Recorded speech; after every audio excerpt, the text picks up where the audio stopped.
Chapter 23. A Kind Customer. The winter came early with a great deal of wet weather. Whether was snow, sleet, or rain almost every day for weeks. The horses all felt it very much.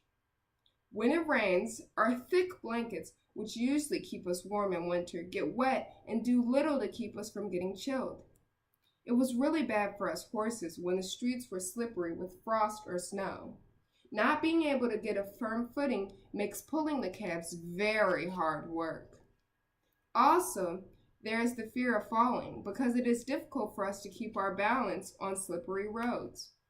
When the weather was bad, Jerry sometimes went off to a coffee shop for a while. When the weather was not so bad, Dolly would bring him something from home. She would run up happily to her father with a basket.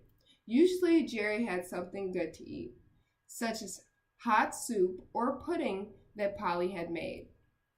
One day when Dolly had brought Jerry some soup, a young gentleman approached the cab and waved his umbrella.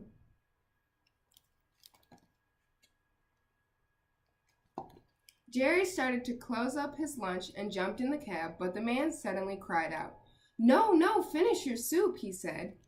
"I am in a hurry, but I can wait until you are done." "There, Dolly," said Jerry. "It's a gentleman. He shows consideration." This man began to come to us often. I think he was very fond of animals. Whenever we took him to his home, he was met by 2 or 3 dogs. Sometimes he came around and patted me. "This horse has a good master," he would say, "and he deserves it." He had a pleasant voice, one that a horse could trust.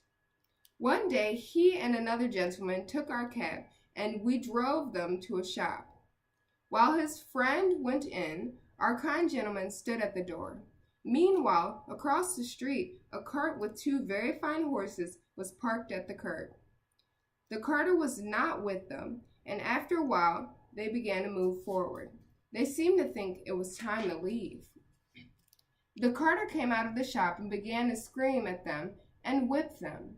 Our gentleman stepped forward quickly. He spoke to the man with a firm voice. "If you don't stop that now," he said, "I'll have you arrested for leaving your horses and for treating them badly." The man got into his cart and talked roughly to the gentleman. Our friend took out a notebook from his pocket and wrote down the name and address painted on the cart. "What are you doing?" cried the carter, who was cracking his whip trying to get his horses to move on. Our friend did not reply. He just smiled and returned to our cab. His friend had come out of the shop and had seen what had occurred. "I would think," said the man, "that you are already too occupied with your own business to trouble yourself about other people's horses. The world could be a better place for horses and people," said our friend, "if we all troubled ourselves to stop cruelty. If we see such a thing and do nothing to stop it, then we share the crime." "I wish there were more gentlemen like you, sir," said Jerry, "for they are badly needed in this world."